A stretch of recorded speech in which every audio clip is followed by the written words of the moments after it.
안녕하세요. 안녕하세요.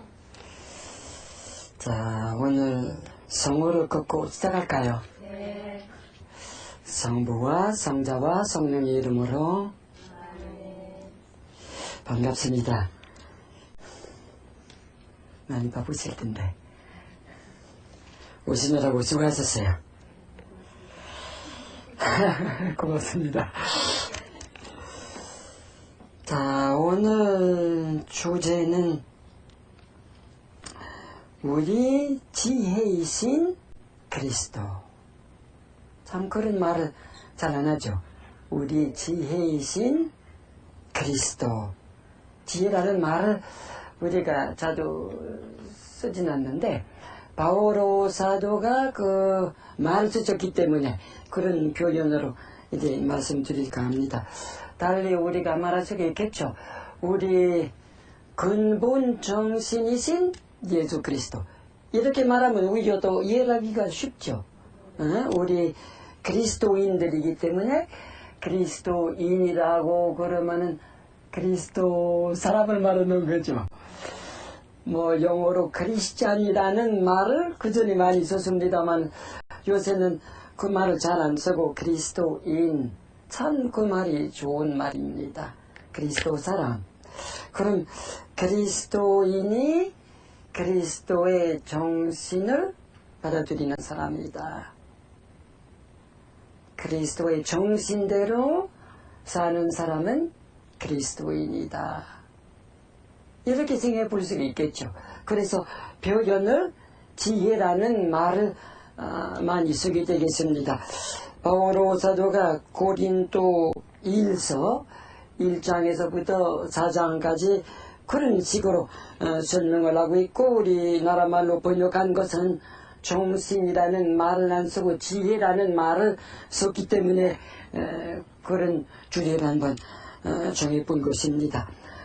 지혜, 슬기라는 말을 우리가 많이 쓰고 있죠. 본문을 보니까 소비아라는 말이 나와 있는 것입니다. 소비아라는 말이 본명도 소비아라는 본명이 있죠. 혹시 소비아라는 본명을 가지신 분이 이 자리에 계십니까? 안 계시죠? 소비아, 지혜라는 말입니다. 소비아 마라라는 사람이 있었는데 성심 수녀회를 창설하신 분이시었습니다. 제가 안동에 오래 살았는데 우리 가톨릭 전문 대학이 있는데 상지라고 부릅니다. 상지, 높은 상자하고 지혜 지자입니다. 지자가 아니고 지혜. 그러니까 높은 지혜. 일본의 그 유명한 대학도 그런 이름을 쓰고 있습니다. 그리스도 우리 지혜다, 우리 사고방식이다. 그와 비슷한 말 여러 가지가 있는 건데 우리 근본적인 사상이 그리스도의 사상이다. 이렇게 말할 수 있겠죠. 그렇죠. 우리의 철학이 예수 그리스도의 철학이다. 우리의 주의라는 말을 공산주의, 무슨 자본주의, 우리 그 믿음을 갖다가 주의로 본다고 그러면 그리스도의 주의 말이 잘 안 됩니다만은 그리스도의 그 근본적인 참 이렇게 사람이 생각할 때요. 의식이 있는가 하면은 심리학자들이 그렇게 이야기하지 않습니까? 의식이 있는가 하면은 잠재 의식, 무의식도 있다고 얘기를 합니다. 의식이라는 것이 자기가 알고 있으면서 생각하는 것을 갖다가 의식이라고 부르고요. 잠재 의식이 자기가 그것을 잘 알진 못합니다만은 제 마음속에 제 머릿속에 깔려있는 것을 갖다가 잠재 의식이라는 말을 쓰고 그리고 더욱더 그냥 그 깊은 구조, 틀 갖다가 무의식이라는 말을 쓰고 있는 건데 그리스도의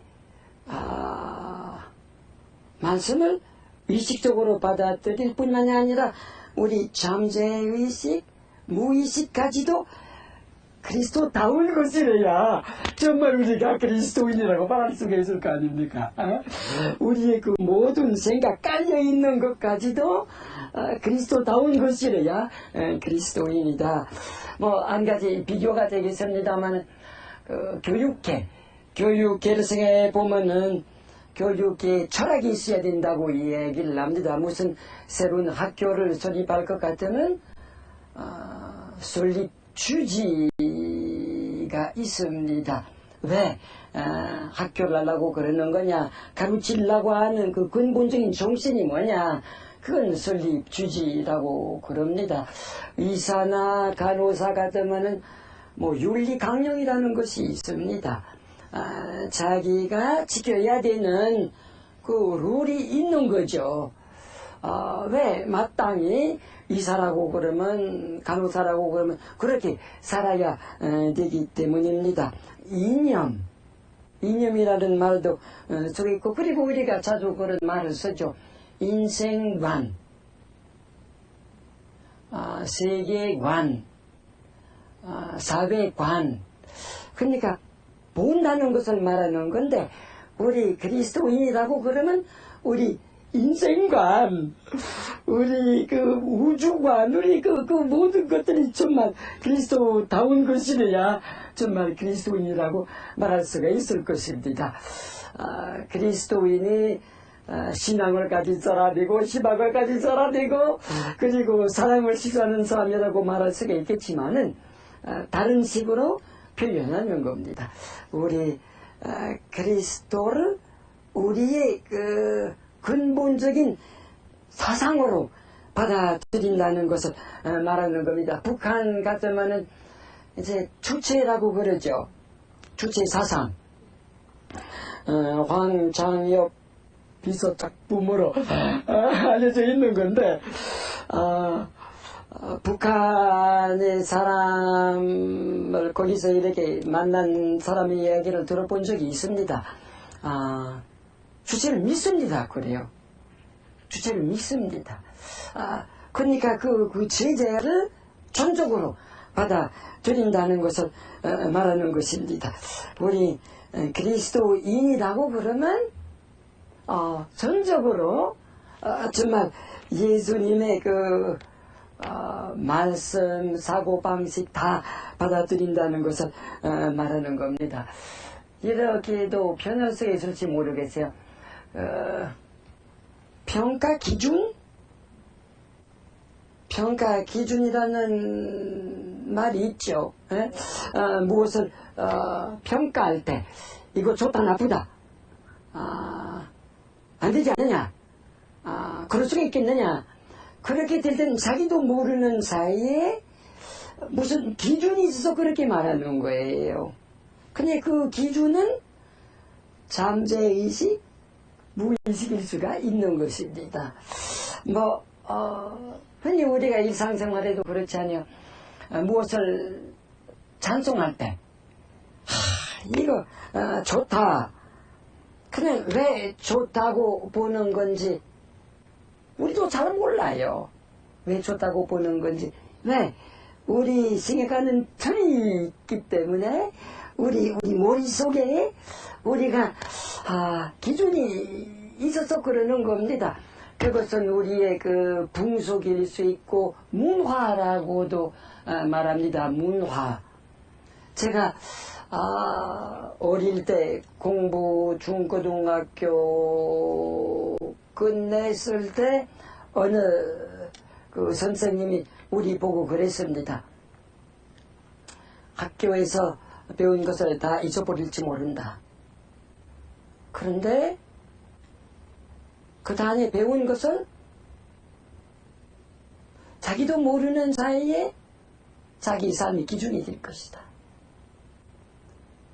참 그 문화를 갖다가 그렇게 말하는 것이었는데 사실이거든요. 참 이렇게 이상합니다. 우리가 머릿속에 이렇게 깔려있는 것들. 혹시 어디 그 컴퓨터를 어디 좀 하십니까? 컴퓨터 여러 가지가 있는 건데, 만일 그 한글 문서, 얼마 전에 어느 신부님이었는데, 이제 외국말로 무엇을 이렇게 썼어요. 그런데 그 틀이 한글 문서였었거든요. 그래서 이것을 외국어로 보내려고 그러니까 이제 이메일로다가 못 보냅니다. 어쩔 수 없이 이렇게 바꿔야 되거든요. 그래서 워드로 이렇게 바꿔보았는데 아직도 안 바꿔줘요. 왜 그러냐 하면은 보이지 않는 그 틀이 있는 거예요. 한글 문서 같으면 우리 한글이 이렇게 특수성이 있지 않아요. 그 한글 쓸 수 있도록, 읽을 수 있도록 그 틀이 안 보이는 틀이 있는 건데 그것을 바꾸기가 그렇게 어려워요. 참 우리가 어느 정도 그리스도인이냐, 어느 정도 그냥 그리스도의 사상을 정말 이렇게 받아들이는 건지, 그거 참 그 문제일 수가 있어요. 저 이제 선교사 아닙니까? 제가 그것을 겪어봤고, 그리고 외국에 나가는 우리 병신도도 선교사로 나가는 경우가 있고, 수녀님도 나가시는 경우가 있고, 또 시모님도 나가는 경우가 많이 있지 않습니까? 요새 가면 할수록 우리 외국에로 많이 선교사를 보내고 있는 건데, 자기가 살아왔던, 그러니까 교육받았을 때, 이제 그러니까 깔려있는, 이렇게 남는 그 문화, 그것을 참 어떻게 바꾸기가 어려워요. 이상하게 이렇게 그냥 안 바뀌어져요. 참 그것을 갖다가 그냥 상식이라고 이야기를 합니다마는, 상식, 예의라는 것은 역시 이제 자기가 이렇게 받은 교육에 따라서 달라요. 여기서 상식으로 이렇게 맞다고 생각되는 것은 외국에 나가서 보면 그 상식이 안 맞아요. 그러니까 한국 문화권 안에서의 상식, 그러나 다른 문화권 안에서의 상식이 달라요. 그래서 그냥 그리스도를 받아들이는 데는 이제 자기의 문화까지도 전부 다 문화 복음화라는 말을 쓰고 있습니다만, 완전히 그냥 그리스도인 되기가 무척 어렵습니다.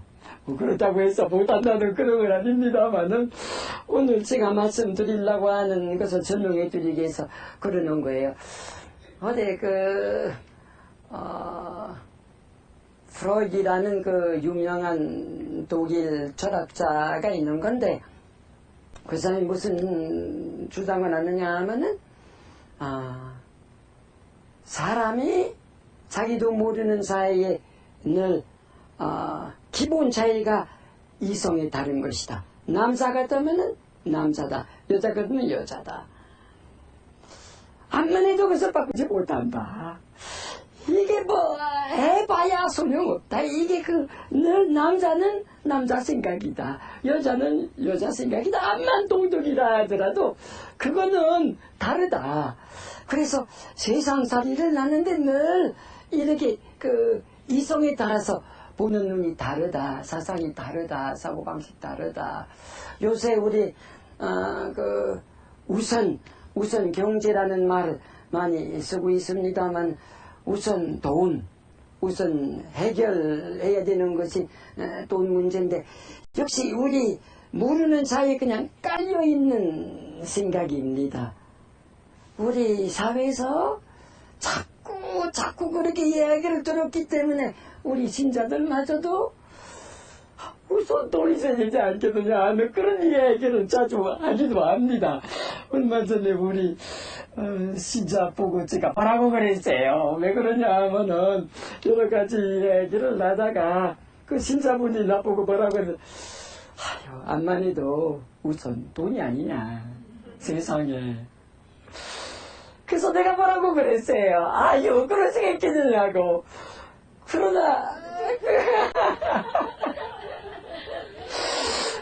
이렇게 깔려 있는 것이 우선 돈이라는 그런 생각을 쉽게 가집니다. 뭐 젊은 사람들이 뭐 편안한 것을 뭐 우선 이렇게 찾는다는 그런 얘기를 많이 듣고 있습니다.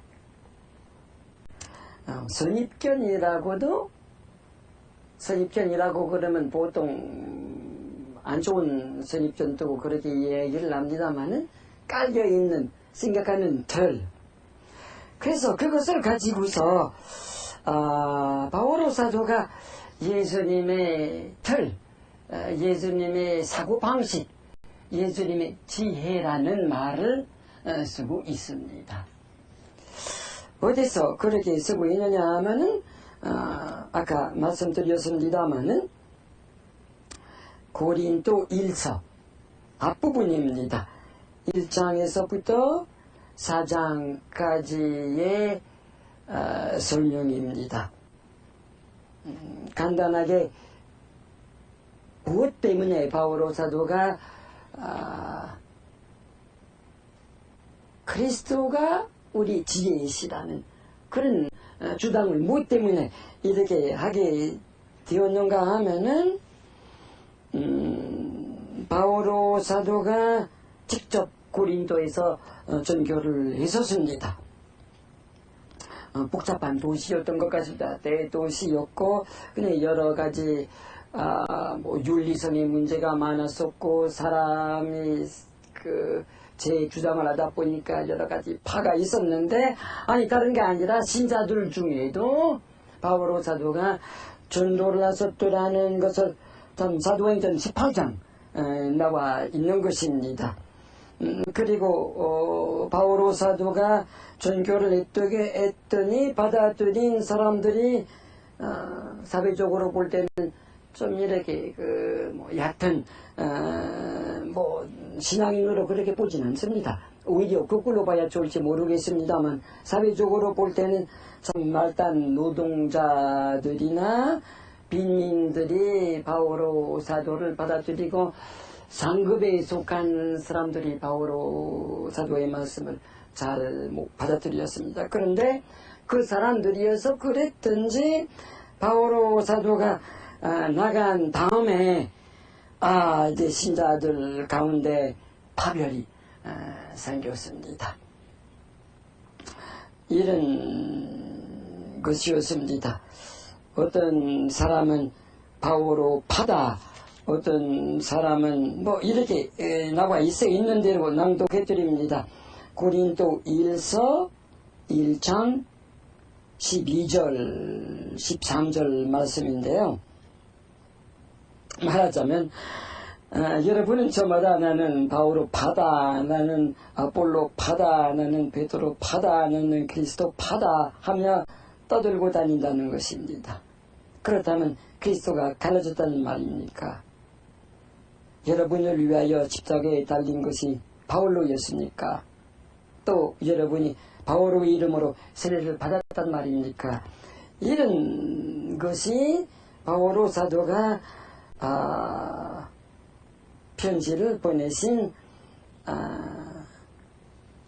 이유였습니다. 근데 기준을 이렇게 제시하시는 거예요. 기준은 예수 그리스도다. 하느님은 사람이 생각하는 것과는 다르다. 사람의 상식, 사람이 흔히 생각하는 것과는 다르다. 하느님이다. 예수님은 하느님이시다. 사람이 대신 하느님이시다. 예수님께서 이렇게 말씀하신 것은 일반 상식과는 맞지 않다. 그래서 그리스도인이라고 그러면 그냥 남들과 같은 똑같은 생각을 갖고 산다고 그러면 그리스도인이 아니다. 그리스도인이라고 그러면 그리스도의 사상을, 그리스도의 철학을, 그리스도의 이념, 그리스도의 근본 정신을 받아들여야 된다는 그것을 가르치고 있는 겁니다. 자, 몇 가지를 소개를 해드리겠습니다. 읽어드립니다. 1장에서 예를 들어서 18절 이렇게 되어 있어요. 십자가를 봐라. 십자가를 보면 예수님께서 못 박히셨다. 그것이 사람의 일반 상식으로는 어리석은 것이다. 끝이다. 죽은 것이다. 실패다. 그건 일반 사람들이 볼 적에는 우리가 늘 이제 십자가 고상을 이렇게 모시고 있는데 일반 사람들이 볼 적에는 그거 이제 잘못된 것이다. 그러나 하느님 볼 적에는 그것으로 우리를 살리셨다. 이렇게 말씀하십니다. 멸망할 사람들에게는 십자가의 이치가 한낱 어리석은 생각에 불과하지만 구원받을 우리에게는 곧 하느님의 힘입니다. 22절이 이렇게 되어 있어요. 유다인들은 기적을 요구하고 그리스인들은 지혜를 찾지만 우리는 십자가에 달리신 그리스도를 선포할 따름입니다. 그리스도가 십자가에 달리셨다는 것은 유다인들에게는 비위의 것을리고 이방인들에게는 어리석게 보이는 일입니다. 그러나 유다인이나 그리스도인이나 할 것 없이 하느님의 부르심을 받은 사람들에게는 그거 곧 메시아이시며 하느님의 힘이며 하느님의 지혜입니다. 또 이런 말씀이 있어요. 2장에 나와 있는 건데 2장 2절 내가 여러분과 함께 지내는 동안 예수 그리스도 특히 십자가에 달리신 그리스도 외에는 아무것도 생각하지 않기로 했다. 참 일반 상식 그리고 하느님께서 하시는 일 달라요. 대조적입니다. 하느님의 지혜는 사람이 생각하는 것과는 다르다. 참 우리가 신앙을 받아들이면서 이론으로는 하느님의 생각, 하느님의 그 계획이 우리 생각하고 바르는 것과는 다르다. 그것을 받아들이지만은 정말 전적으로 하기가 어려워요. 근데 우리 병진도뿐만 아니라 저도 마찬가지입니다. 저도 이렇게 사제품 받은 지 거의 50년 됐는데 아직까지도요 내가 생각하는 것이 두봉이라는 사람이 생각하는 건지 예수님이 생각하는 건지 어떨 때는 엇갈립니다. 내가 이렇게 저렇게 이렇게 강론하고 있는 건데 이렇게 저렇게 이렇게 말하고 있는 건데 이렇게 저 행동하고 있는 건데 이게 내가 정말 예수님을 전적으로 받아들이는 건지 아니면 깔려있는 그거 아직도 변함이 없는 건지 저 자신도 그런 어려움이 있습니다. 이런 말씀을 하십니다. 성서에도 나는 지혜롭다는 자들의 지혜를 없애버리고 똑똑하다는 자들의 식견을 물리치리라는 말씀이 있지 않습니까? 그러니 이제 지혜로운 자가 어디에 있고 학자가 어디 있습니까? 또 이 세상에 이론가가 어디 있습니까? 하느님께서 이 세상의 지혜가 어리석다는 것을 보여주지 않았었습니까? 글쎄요.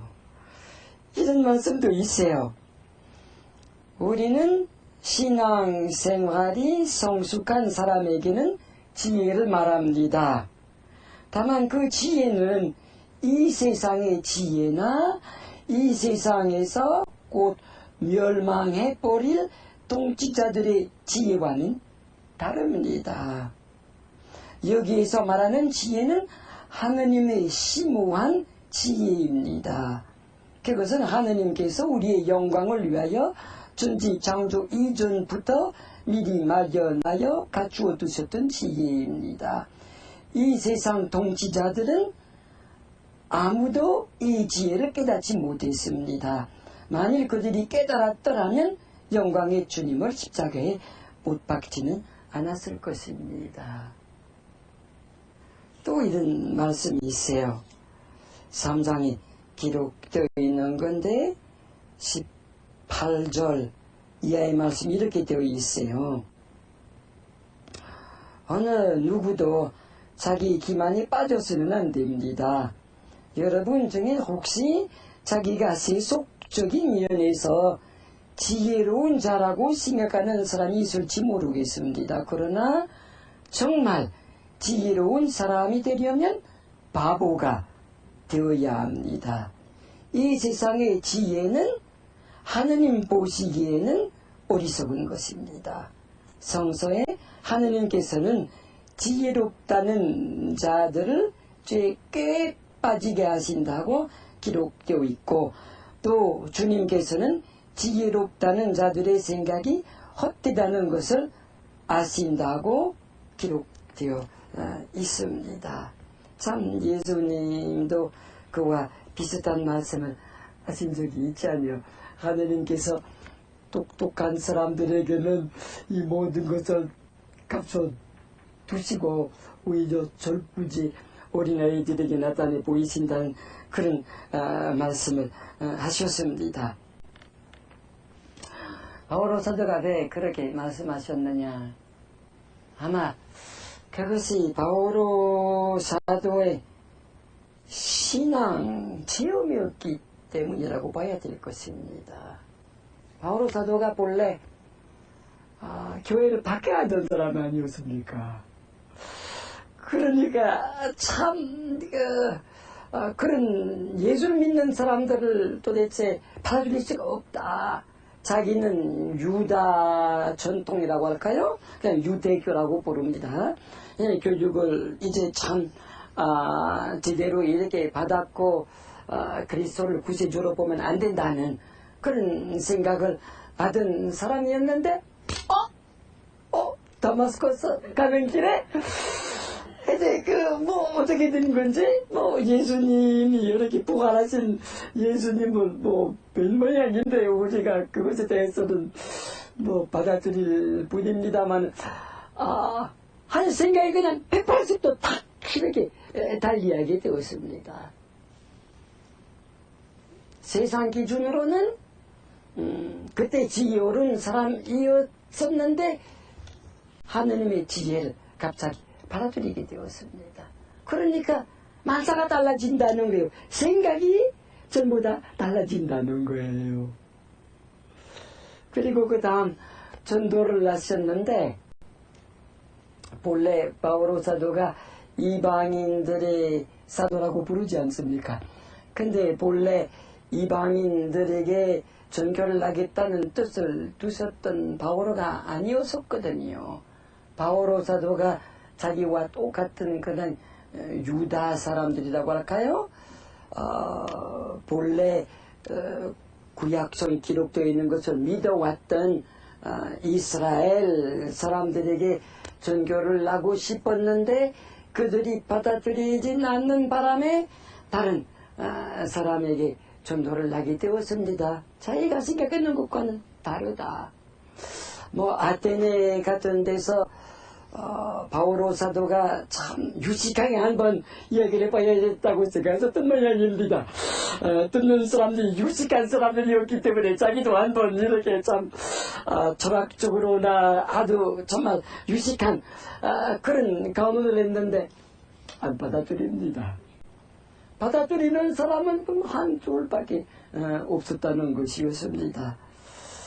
그리고 이족 조족에서 주님의 기쁜 소식을 하다가 그냥 박해를 받고 바울서가 얼마나 많이 당했습니까? 그냥 몇 번 맞았고 그냥 죽을 뻔했고 그러면서도 이 하나님께서 이 자기를 이렇게 이끌어 주시기 때문에 결국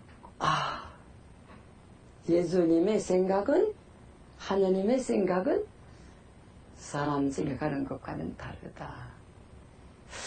우리 자매님, 그것을 어디 신앙생활을 하시면서 그것을 어떻게 좀 깨달으신 적이 있으십니까? 어디 살다 보니까 다르다. 하나님께서 하시는 일은 다르다. 사람이 흔히 생각하는 것과는 다르다. 신자 되신 다음에 생각이 어떻게 많이 달라지셨습니까? 자주 그것을 느끼십니까? 우리 일반 사람들이 생각하는 것과는 우리 다르다.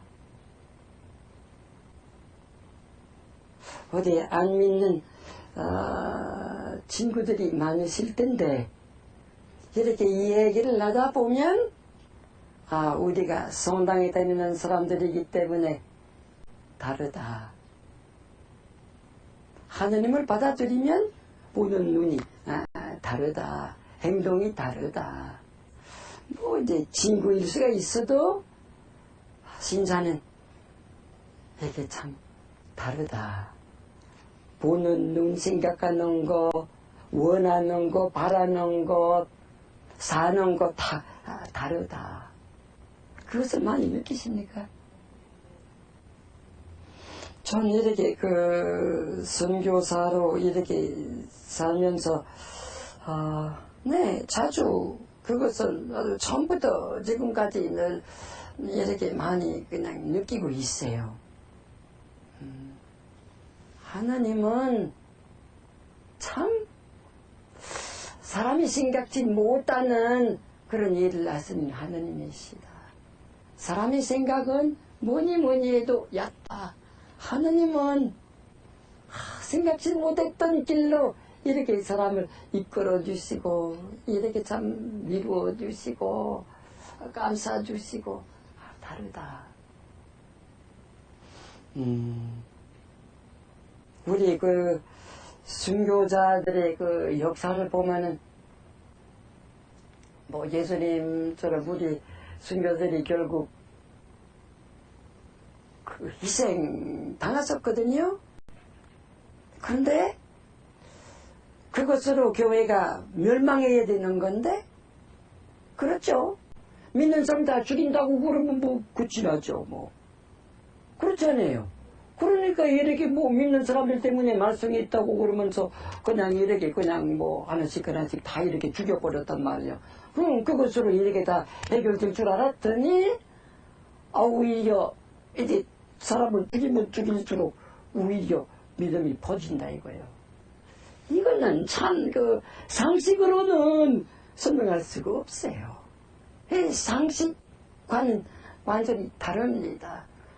믿는 사람들을 죽이면 믿음이 없어질 텐데 아니다. 거꾸로다. 사람을 많이 죽였는데 이제 오히려 그것이 참 새로운 신자의 씨가 되었더라는 그런 표현이 있지 않습니까? 얼마 전에 이렇게 받은 어느 글을 소개를 해드리고 싶습니다. 그 글을 보낸 사람이 우리 한국 수녀님이신데 그리스도의 교육수녀회라는 수녀 단체가 있습니다. 그 수녀님은 벌써 몇 년, 모르겠어요. 몇 년 됐는지 5년, 10년 됐는지 모르겠습니다. 아프리카 공고는 자이레라는 이름으로 불렀던 나라인데 얼마 전에 쿠데타가 있어가지고 나라의 이름을 바꿨습니다. 이제 공고라고 부르게 되었는데 거기서 이렇게 사는 것을 보면은 우리 상식으로는 왜 거기 나가 있는 거냐? 왜 그렇게 고생을 하는 거냐? 죽을지 모르는 그런 데서 왜 버티고 있느냐. 얼른 나와서만 좋겠다. 이게 위험한 그런 상황에서 왜 거기서 이렇게 계속 살으려고 그러느냐. 그런데 자기는 그거 좋다는 거예요. 주변에 오늘 성신 강림 축이래. 그러니까 이제 얼마 전이었죠. 저희는 조금 안도의 숨을 돌리고 순간을 보냈어요. 14일 새벽부터 군인들 중 몇 그룹이 쿠데타를 일으켜 루안다 군을 쫓아내기 위해 라디오 방송국을 장악, 총소리가 울리기 시작, 본당 한 곳에 예수의 신부님들을 총으로 때려서 부상, 한 분은 5일 동안 군인들이 어디에 데려갔는지 소식을 몰랐음, 본당을 완전히 강탈, 본당 주변 교우들을 총으로 무차별 쏘아대고 특히 젊은이들을 잡아 사태가 어려워짐. 반군란들이 쿠데타를 일으킨 이들을 몇 시간 만에 다시 진압하고 이들과 가담한 시민들, 경찰 책임자들, 군인들을 목을 잘라 이곳 공구강의 자루에 넣어 던졌음. 2, 3일 후 시체가 물 위로 떠오르자 다시 총을 쏘아 아무도 그것을 못 보도록 시민들을 쫓아냄. 학교, 시내 모든 곳은 성령 강림 주길 전까지 문을 닫았고 저는 걸어서 시내로 나와야 했고 모든 통신도 끊어버렸음. 이곳에 심포지움을 23일에서부터 26일까지 교구에서 준비 중이었으나 이곳 군인들은 모두 금지시켰고 특히 외국인 선교사들을 감시하기 시작. 자기는 외국인이 아니겠습니까?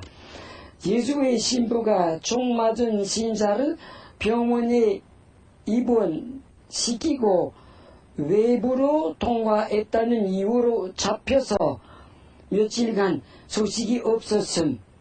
저는 심포지움 준비위원 중 한 사람이라 모두 저를 밖으로 못 나가게 말렸고 어제 성령 강림 주길에 이곳 주교님이 미사를 드려서 모두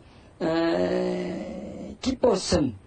주교님께서 신분에 파악된 사망자는 50명, 강 속으로 던진 수십 명, 수백 명을 아직 정확하게 숫자를 알 수 없음. 성령 강림 주기를 맞아 2년 전에 전쟁이 바로 같은 주길날 5일 동안 전쟁의 잘못 읽었습니다.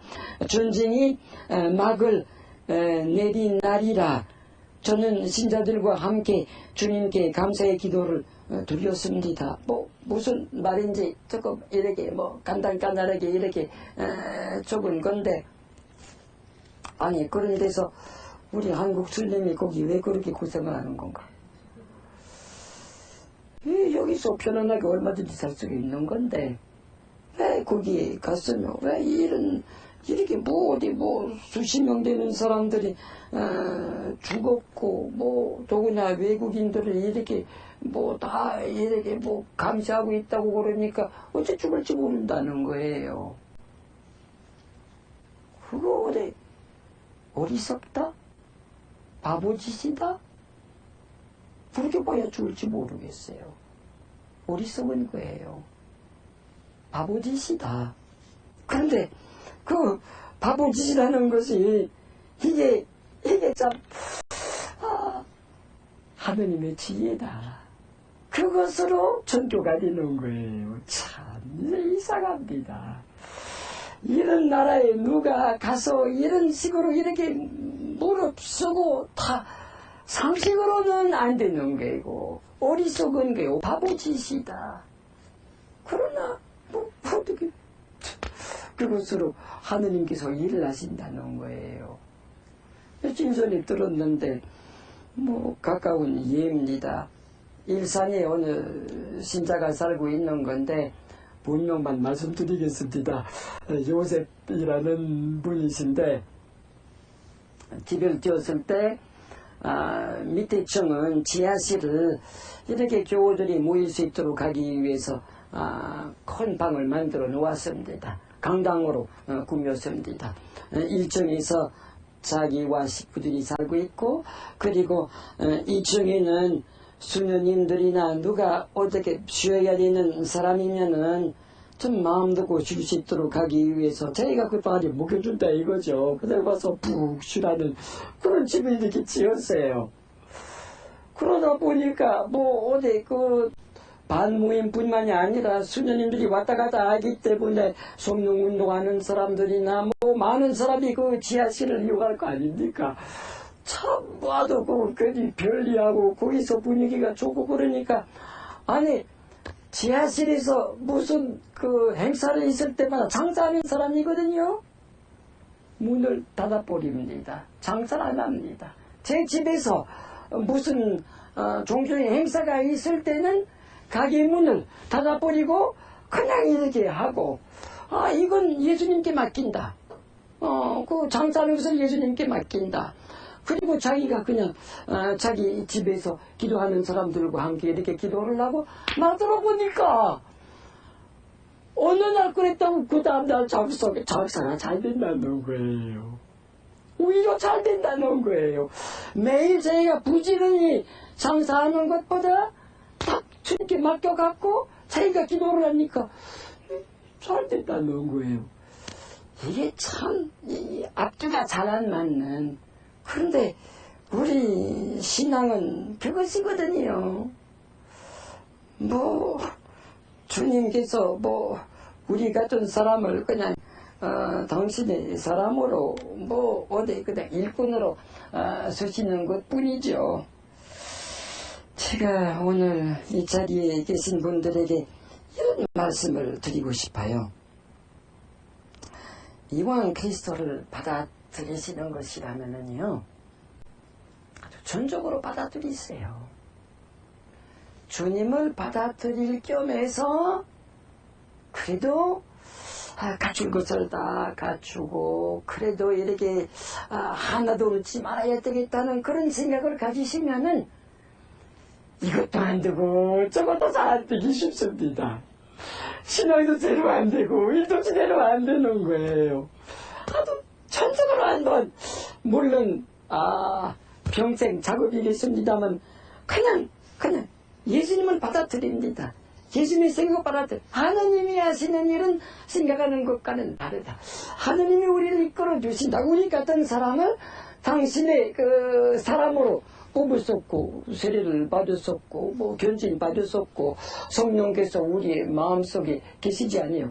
그래서 우리를 이렇게 이끌어 주신다는 전적으로 한번 정말 전적으로 받아들일 것을 권장해드리고 싶습니다. 구체적인 한 가지 방법이 GOC라고 그러는 단체가 있습니다. 가톨릭 노동 청년회. 가톨릭 노동 청년회에서 예수님과 같은 그런 삶을 정말 그리스도인 되기 위해서 이런 방법을 씁니다. 관찰, 판단, 실천. 관찰은 예수님과 같은 눈을 늘 무엇을 보든지 예수님과 같은 눈으로 만사를 보려고 하는 그런 훈련을 받는 거예요. 뭐든지 예수님이라면 어떻게 보시겠는가? 예수님의 눈이 뭐가 띄겠는가? 난 예수님의 눈이다. 그래서 예수님이 내 안에 계시면서 이것저것 다 이렇게 예수님의 눈으로 만사를 본다. 그 다음 판단이라고 그러면서 오늘 이렇게 말씀드린 그 사고방식, 눈에 띈 것을 정말 전적으로 예수님의 마음으로 받아들이고 예수님의 정신으로 받아들이고 예수님의 정신으로 이야기해보고 그 다음 실천 하나하나 구체적인 행동을 예수님의 정신대로 살아간다는 그런 기도를 하고 싶습니다. 그런 기도를 잠깐 같이 할까요? 네. 주님을 믿습니다. 바랍니다. 그리고 사랑합니다. 그러나 주님, 전적으로 주님을 받아들이고 싶은데 잘 안 돼요. 주님, 완전히 나를 당신의 사랑으로 세례를 통해서 그리스도인으로 만들어 주셨고 견진을 통해서 나를 당신의 성령의 그 성도들로 삼아 주셨기 때문에 정말 나의 일동 모든 거 다 원하신 대로 나 안에서 당신이 일을 하십시오. 전 받아들입니다. 주님을 믿습니다. 바랍니다. 사랑합니다. 네, 받아들입니다. 주님. 성부와 성자와 성령의 이름으로. 자, 감사합니다.